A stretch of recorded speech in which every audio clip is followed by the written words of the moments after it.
Retrouvez Bismart sur la REF avec Équilibre, partenaire des entreprises engagées pour concilier performance et santé au travail.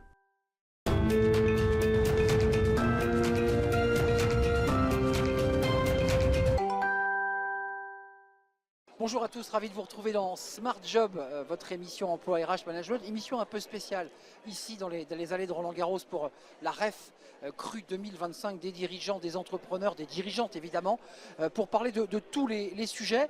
Et justement, au sommaire, aujourd'hui, dans Bien dans son job, le coût des RPS pour les entreprises, compliqué à évaluer, à définir. On va en parler dans quelques instants avec Jean-Christophe Villette, il est le directeur général d'Équilibre et vice-président de la FIRSP, il est notre invité. Puis le cercle RH, on poursuivra cette réflexion autour des risques psychosociaux, qui est un sujet central.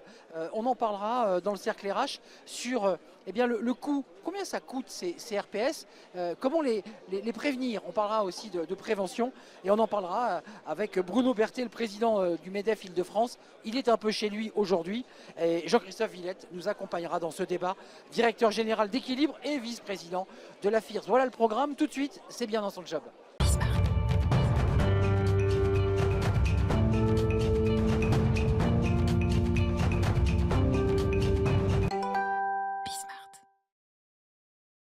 Bien dans son job, justement ici à la REF 2025 à Roland-Garros pour parler des risques psychosociaux, non pas de ceux des joueurs de tennis qui sont sous pression, des salariés, des collaborateurs, avec des chiffres alarmants. On en parle avec vous, Jean-Christophe Villette. Bonjour Jean-Christophe. Bonjour Arnaud. Très heureux de vous accueillir. Alors c'est une ambiance particulière, évidemment, on sort de notre studio habituel, directeur général d'Équilibre, et vous êtes le vice-président de la FIRSP. Équilibre est à l'origine d'un baromètre extrêmement instructif sorti en juin 2024 qui quand même au-delà, on n'est plus dans le fantasme, on a des chiffres et des chiffres alarmants. Oui, et au-delà de la notion de risque, avec cet aspect de probabilité, on a sur l'année 2025 43% des salariés qui ont déclaré avoir ressenti du mal-être. Donc on est dans un fait social aujourd'hui qui est marqué, qui est majeur. On va jusqu'à 76% de salariés qui ont déclaré de la fatigue significative. Et on a une différence entre le privé et le public avec des chiffres encore plus dégradés dans le service public par rapport au privé. Je fais une petite parenthèse. On est surpris quand on regarde les chiffres, on se dit c'est le privé ou c'est très difficile. Ben non. En fait, c'est les services publics. Comment, vous qui avez un regard global, comment vous l'expliquez? Perte de sens, problème d'organisation, de RH? On a identifié, Arnaud, dans l'analyse des causes racines, au-delà de l'inventaire hiérarchisé des pourcentages et des moyennes des indicateurs, trois grandes dimensions causes racines qui sont transverses au privé et au public. C'est la soutenabilité du travail, cognitive émotionnelle, on pourra en reparler si vous le souhaitez.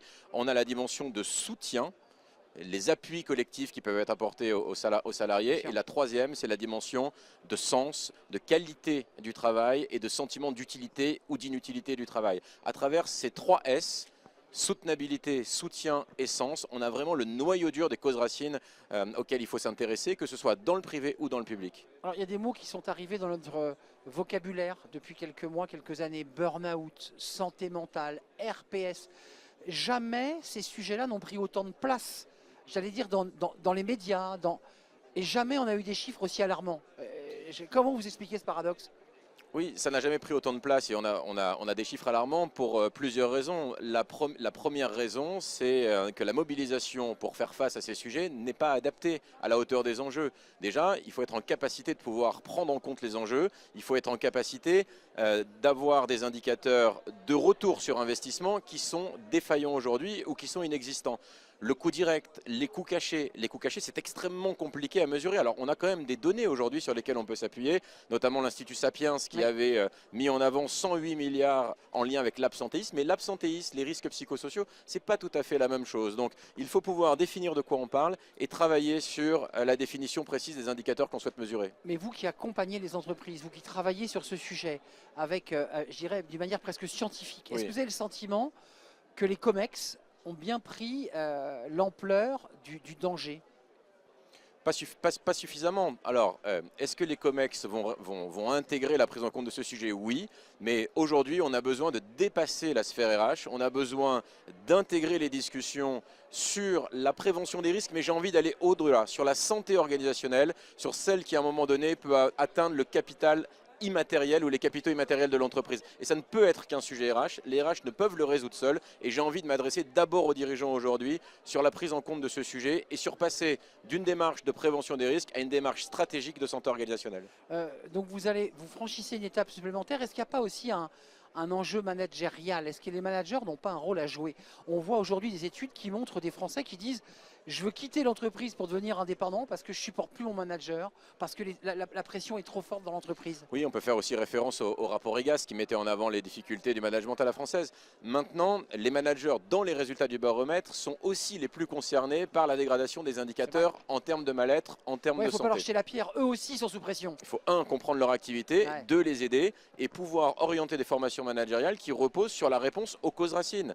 La soutenabilité cognitive et émotionnelle du travail, c'est-à-dire aller au-delà de la prescription pour s'intéresser à l'activité réelle dans son management, l'appui que l'on peut apporter par l'animation des collectifs, la reconnaissance que l'on peut porter, la diffusion de l'information et l'écoute au plus près du travail réel, et puis s'impliquer pour donner du sens en lien avec l'activité. 3 axes à intégrer dans les formations managériales. Une formation managériale, une action managériale qui n'intègre pas ces 3 axes, elle est à côté du sujet.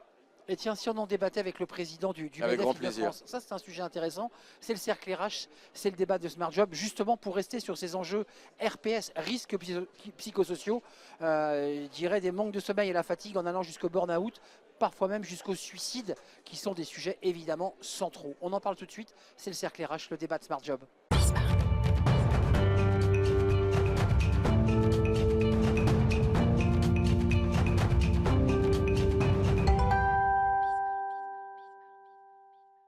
Le cercle RH et le débat de Smart Job ici à la REF Cru 2025 dans les allées de Roland-Garros pour la REF avec des dirigeantes, des dirigeants, des entrepreneurs et qui se posent évidemment des questions sur le thème de notre débat, les risques psychosociaux. Alors évidemment ce sont des souffrances humaines, mais ça a aussi un coût pour l'entreprise et on va en parler avec mes invités. Ils sont avec moi. Bruno Berthet, merci d'être avec nous. Bonjour. On est chez vous en quelque sorte aujourd'hui là. Alors, chez nous, c'est beaucoup dire, mais effectivement, on est dans le cadre des universités d'été du MEDEF, de cette trêve qui, pour la première fois, se déroule à Roland-Garros, un très beau site et qui se déroule bien. Qui se déroule très très bien, sous le soleil. Vous êtes le président du MEDEF Île-de-France. Absolument. Et on vous écoutera tant par votre parcours professionnel, parce que dans vos fonctions au MEDEF. Absolument. Je suis aussi chef d'entreprise en dehors des responsabilités au MEDEF. Absolument. Et puis avec nous, Jean-Christophe Villette. Bonjour Jean-Christophe. Bonjour Arnaud. Directeur général d'Équilibre et vous êtes vice-président de la FIRSP. D'abord un petit mot sur Équilibre. En quelques mots, c'est quoi? Qu'est-ce que vous faites chez Équilibre? Équilibre, on est expert de l'accompagnement de la santé au travail et de la santé du travail. Et j'insiste vraiment sur cette complémentarité pour à la fois être en capacité d'accompagner les dynamiques individuelles, mais surtout les éléments structurels du travail. Et on en a besoin au regard notamment du sujet dont on parle aujourd'hui. Alors, Bruno Berthet, je me tourne vers vous. Alors, on est aux universités du MEDEF, on parle de grands sujets. François Bayrou était à quelques mètres de là pour faire un diagnostic de l'état de notre pays. Faisons un diagnostic de l'état de nos entreprises et des salariés qui y vivent. Quand vous avez démarré votre carrière, on ne parlait pas des RPS. Ça n'existait pas. Alors, en tout cas, on n'en parlait pas comme ça et le risque associé au RPS était probablement vu de manière totalement différente. La société a beaucoup évolué, donc des fondamentaux restent les mêmes. Le travail, c'est bien sûr un facteur d'émancipation, c'est un facteur de promotion, c'est un facteur d'intégration. Tout ça, c'est très positif. Il y a aussi, malgré tout, un certain nombre de risques qui correspondent et qui aujourd'hui doivent être mieux appréhendés, mieux traités. Je pense que dans les dernières années, mais on va en reparler, bien entendu, la crise sanitaire que nous avons tous traversée a modifié un certain nombre d'éléments comportementaux. Ces modifications, aujourd'hui, n'ont probablement pas toutes été ingérées dans les entreprises. Et donc, c'est un facteur supplémentaire sur ces éléments de RPS qu'on peut voir. Un mot sur votre baromètre, vous l'évoquiez, mais baromètre porté par Équilibre, où les chiffres sont mauvais, il y a de la souffrance au travail. Malgré tous les effets positifs et utiles d'exercer un emploi, d'avoir un emploi, de dignité, d'émancipation, on a aussi des collaborateurs dans votre baromètre qui disent souffrir, peiner, fatiguer au travail. Oui, c'était pas l'objectif initial du baromètre d'être dans une dynamique catastrophiste.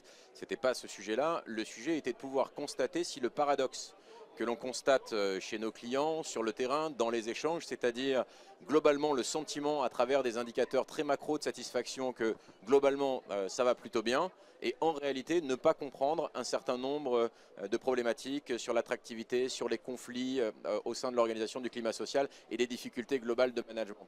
Et ce que révèle ce baromètre, c'est un paradoxe entre la capacité dans le même temps d'exprimer plutôt une satisfaction globale en lien avec son entreprise, en lien avec son travail, notamment influencé par 2-3 variables clés, qui est la qualité de la relation avec les collègues. Et dans le même temps, on a 43% des personnes qui expriment au cours des 6 derniers mois, c'est-à-dire entre janvier et juin 2025, du mal-être en lien avec leur travail. Et ce paradoxe, je pense que ça doit être le point de départ d'une discussion en comité de direction, en instance de gouvernance, parce que ne pas le comprendre, c'est peut-être laisser s'installer dans l'invisibilité du capital de l'entreprise, à un moment donné, eh bien, une perte de productivité significative. Qu'est-ce que vous en pensez, Bruno Berthet? Est-ce que les COMEX, est-ce que les dirigeants ont dans leur scope ces enjeux de RPS? Parce qu'ils ont dans leur scope aujourd'hui, vu le contexte, des enjeux de finance, des enjeux de stratégie, peut-être même de réduction d'effectifs parfois.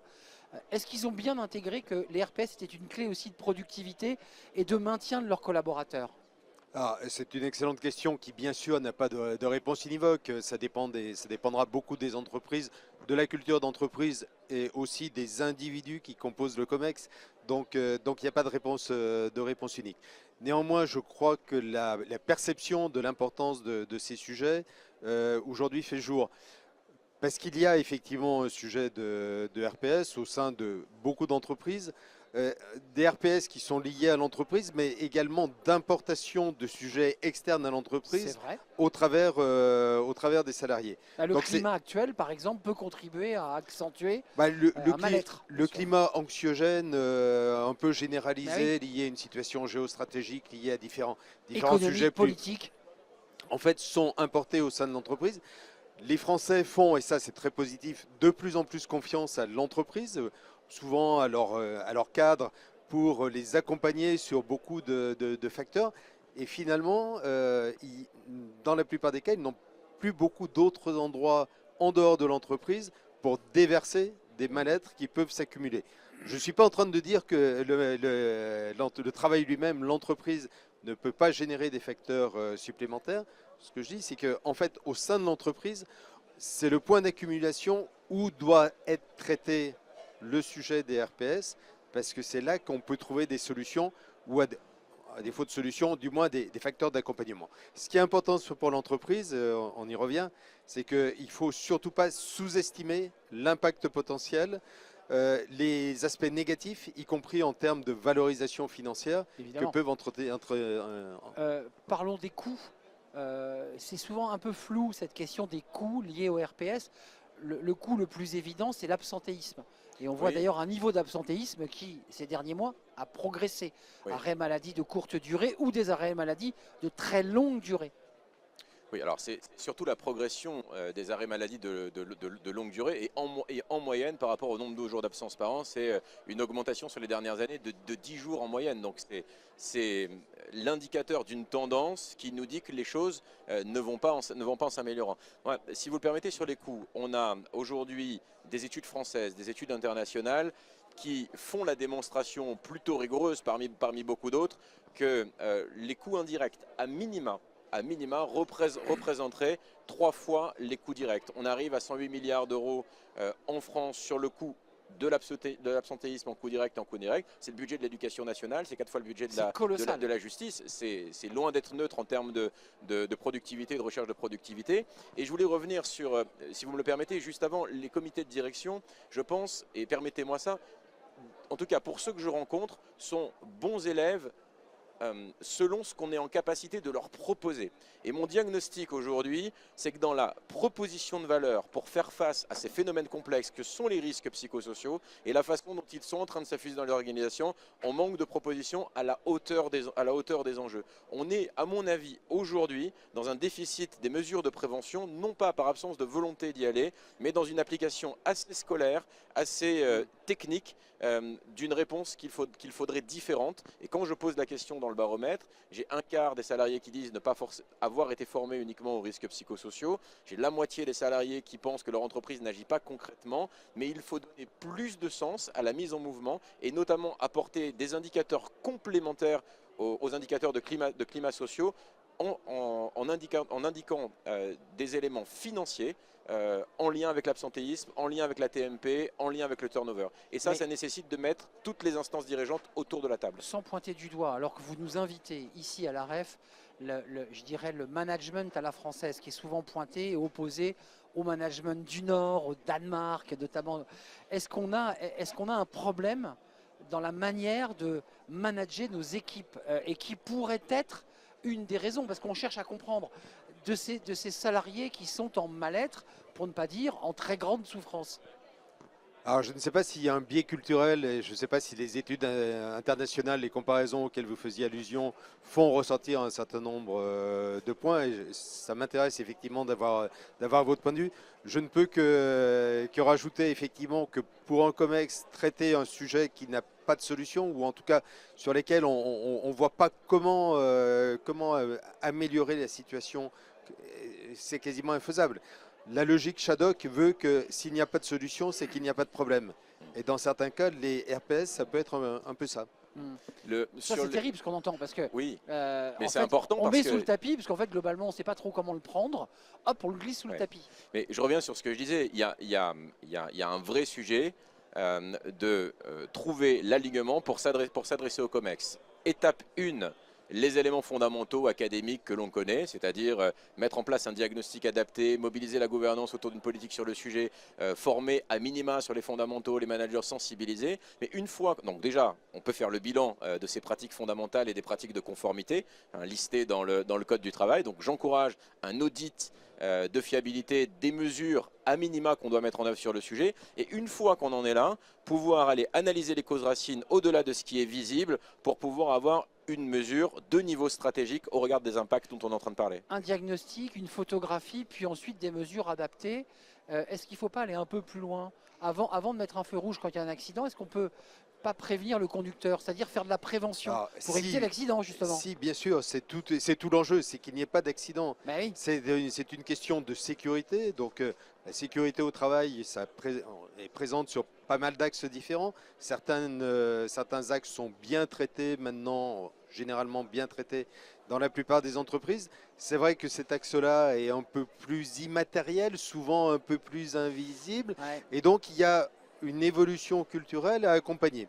Et ça, je crois que c'est un vrai enjeu important, probablement pas qu'une évolution du domaine des RH, une évolution plus générale. Transversale, mais quand même, on l'évoquait tout à l'heure, sans faire de catastrophisme, on voit une augmentation du nombre de cas de burn-out, on voit des cas de dépression nerveuse de plus en plus forts. Y compris au sein des instances dirigeantes. Et chez les dirigeants et les managers, ne leur jetons pas la pierre. Ça aussi, c'est un coût caché, c'est un coût induit pour la collectivité, nos finances publiques, c'est un coût tout ça. Bien évidemment, je fais le bilan des interventions, les dernières interventions de 2025 dans lesquelles j'ai pu intervenir au sein d'instances dirigeantes. Et le tour de table à la fin, je le trouve intéressant. Le tour de table à la fin, c'est ma représentation, ma compréhension du sujet après votre intervention n'est plus la même. Je reste fidèle à ma représentation initiale selon laquelle on ne peut pas porter toutes les causes de ce sujet. En revanche, je comprends qu'on fait obligatoirement partie de la solution. Et ce point dont vous soulignez, c'est-à-dire quelles sont les solutions, elles existent aujourd'hui. Après, il faut choisir les bons partenaires pour être accompagnés sur le sujet. Il y a quand même un sujet qui est posé derrière tout cela et qui est un peu philosophique, c'est notre rapport, et vous l'évoquiez en introduction, notre rapport au travail qui a changé depuis 50 ans, et ce qui oblige malgré tout les dirigeants, les managers à s'adapter. On parle beaucoup de télétravail, on parle beaucoup de flexibilité, et effectivement le Covid a accéléré ces processus. Est-ce qu'on s'adapte ou est-ce que l'on est en train de durcir, qui vient provoquer des souffrances, de la fatigue, de l'épuisement professionnel? C'est une excellente question qu'on peut même probablement globaliser en disant qu'il y a un lien sur quelle est la place du travail dans notre société. Exact. Cette place, elle a probablement beaucoup évolué au cours des 10 ou des 20 dernières années. La question fondamentale pour notre société, est-ce que nous voulons continuer dans cette évolution ou est-ce qu'on se rend compte qu'aujourd'hui, cette évolution conduit à des travers qui sont difficilement traitables, par exemple des travers financiers de dette de l'État, et qu'il faut quelque part réhabiliter la fonction travail. Je ne suis pas en train de dire qu'en réhabilitant le travail dans l'écosystème global, on va résoudre les RPS, mais en tout cas, on les aborderait probablement de manière un petit peu différente. Donc oui, il y a vraiment des sujets sociétaux derrière la question que vous posez. Quelle est votre analyse, vous, de votre côté, qui avez un cabinet équilibre et qui accompagnait les dirigeants, les organisations? D'où vient la source profonde de ce mal-être ou de ce mal? Ça vient d'où? Je pense que les entreprises peuvent constituer, dans ce mal-être global, ce n'est pas que le mal-être au travail qu'on observe à travers les différentes études, peuvent constituer un repère, des repères et des repères fondamentaux. Parce que quand on regarde le niveau de mobilisation en matière d'environnement de travail, en matière de qualité des relations, enfin, l'ensemble des mesures qui méritent d'être complétées, mais encore faut-il savoir comment, c'est le sujet que vous posiez. On a au sein de l'entreprise, en France en tout cas, ou des entreprises en France, un certain nombre de mesures qui font de l'entreprise plutôt un ensemble de repères protecteurs que l'inverse. Néanmoins, dans ce rapport à l'autre, dans ce rapport au travail, dans l'exigence que l'on peut avoir de l'équilibre entre les temps du travail et les temps personnels, il y a un besoin de dialogue plus important pour se comprendre. L'évolution des besoins, l'évolution de la société va beaucoup plus vite que la capacité d'un certain nombre d'organisations de s'y adapter. Donc, développer l'agilité et développer l'écoute au cœur de cette agilité, dans un cadre qu'il faut pouvoir partager de façon extrêmement claire, avec une orientation, avec une direction, avec une politique claire pour embarquer, sont des axes à mettre en œuvre. C'est l'œuf et la poule, hein, ce que vous évoquez, parce que j'entends d'un côté, les collaborateurs doivent aussi s'adapter au travail pour créer de la richesse, de la valeur, réduire notre dette, et de l'autre, on entend un autre discours qui dit c'est aussi aux entreprises de s'adapter, je dirais, j'allais dire, désir, le mot est un peu fort, mais au desiderata des collaborateurs. C'est l'œuf et la poule qui s'adapte à qui là? C'est l'œuf et la poule, et c'est bien un sujet sociétal. Comment est-ce qu'on réussit tous ensemble à construire une société? Les salariés finalement trouvent que l'entreprise est un lieu dans lequel ils ont confiance, dans lequel ils sont bien, et c'est également le lieu dans lequel les RPS se concrétisent. Donc c'est bien l'œuf et la poule, mais finalement la poule continue à pondre. Juste vous qui êtes confronté aux dirigeants, vous posez le diagnostic, vous ouvrez les chakras, on vous dit je suis plus le même après vous avoir entendu, et qu'est-ce qu'on déploie derrière? Qu'est-ce qu'ils mettent en place? De la prévention, des outils, des formations de managers? Qu'est-ce qu'ils mettent en place? Oui, et tout ça, déjà le fait d'en faire un point suivi dans les instances de gouvernance, pas simplement au sein des CSE. Je souhaite vraiment qu'on puisse développer le dialogue social et les dynamiques paritaires sur ces thématiques-là, et j'y vois un vrai enrichissement dans les retours d'expérience que l'on peut avoir, et on les accompagne, et faire en sorte qu'il y ait des points suivis sur ce sujet. Ça ne peut pas être l'affaire d'un one-shot à un moment donné parce qu'on a fait venir quelqu'un sur une sensibilisation. Pour ça, il faut l'inscrire dans une démarche à la fois de maîtrise du risque et de développement de la performance, comme on le ferait sur d'autres sujets, identifier des indicateurs transverses à l'ensemble des fonctions de l'entreprise, ce qui va donner du sens à se rassembler sur ce sujet, être en capacité de le mesurer pour évaluer le retour sur investissement et accompagner les prises de décision de ce que l'on pourrait mettre en œuvre en termes de formation, en termes de diagnostic, mais surtout, et j'insiste, avoir des démarches de diagnostic qui permettent d'aller au-delà de ce qui est visible pour identifier les réelles causes racines. Et les moyens existent, on peut se rassembler pour faire en sorte que le mal-être ne soit plus une fatalité et reprendre la main sur ce sujet pour un futur du travail plus à la hauteur des attentes de productivité. Je rebondis sur ce que dit Jean-Christophe Villette. Il y a un acteur dont on n'a pas parlé, et il est essentiel dans les enjeux RPS, parce qu'eux-mêmes commandent d'ailleurs des baromètres. Ce sont les partenaires sociaux qui sont en dialogue direct avec les RH sur les sujets de QVCT et notamment de RPS. Ils ont un rôle à jouer, ces partenaires sociaux. Comment vous les regardez? Oui, ils ont bien sûr un rôle à jouer. Les RPS sont vraiment une thématique qui fait partie des éléments du dialogue social sur lequel il y a une vraie synergie à trouver entre le côté du comité de direction et le côté des organisations syndicales de l'entreprise.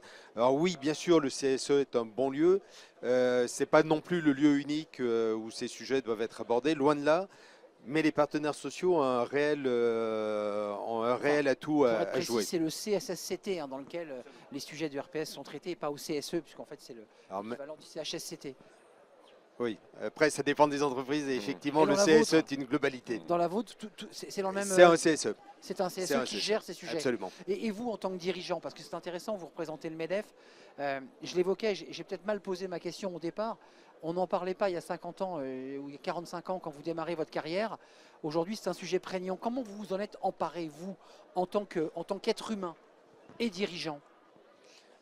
Alors, comment je m'en suis emparé, c'est une question qui est bien sûr très vaste, mais les RPS, les risques psychosociaux, sont un sujet de management. C'est central au cœur du management. Ça fait partie de la qualité de vie au travail, ça fait partie du bien-être des salariés, ça fait partie du dialogue social. Donc, je dirais que c'est assez basique. Le traitement des RPS, tout le monde en faisait avant. C'est la prose de Monsieur Jourdain.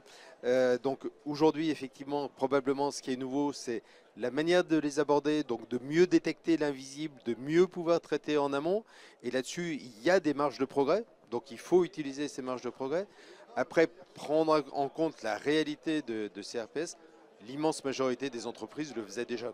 Jean-Christophe Villette, on sort de notre zone de confort, mais ça va interpeller Bruno Berthet quand on voit que beaucoup d'entreprises commencent à, non pas supprimer, mais réduire considérablement le télétravail, alors que les salariés plébiscitent le télétravail.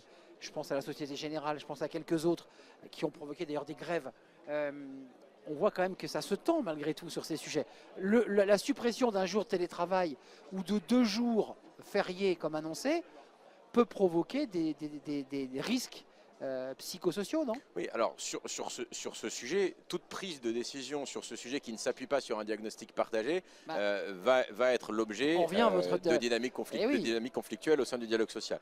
Ce qui est important, et vraiment je plaide pour ça, c'est d'avoir des diagnostics au niveau des enjeux, au sein de chaque organisation, et de bien faire la différence. On a 2 grands chemins à un moment donné pour agir. Comme si je reprends le sujet de l'absentéisme, on peut agir au niveau individuel, sur la sensibilisation, sur plus de contrôle, voilà, sur plus de moralisation, sur plus de formation individuelle, ou on peut agir sur la structure du travail. Et en réalité, toutes les études montrent que l'impact des mesures individuelles, y compris les résultats des organismes de contrôle sur la triche supposée de l'absentéisme, c'est en moyenne 10% de contrôles qui ont pu occasionner, selon les statistiques, un contrôle d'une irrégularité. Donc c'est très peu et c'est marginal dans l'impact par rapport aux actions sur la structure du travail. Donc quand les gens s'arrêtent, vous nous dites c'est réel, c'est concret.